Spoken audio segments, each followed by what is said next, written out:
Hello, Super Kids! Welcome back to Brain Up Kids Word of the Day calendar.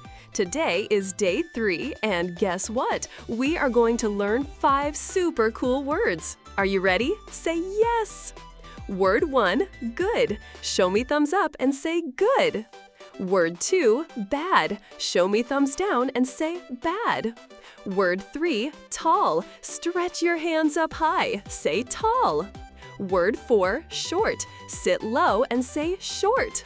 Word 5, sleep. Close your eyes and pretend to snore. Sleep. Story time. One day, there was a tall tree and a short hut. A good dog was sleeping peacefully, but a bad cat climbed the tree. Repeat after me, kids. Good, bad, tall, short, sleep.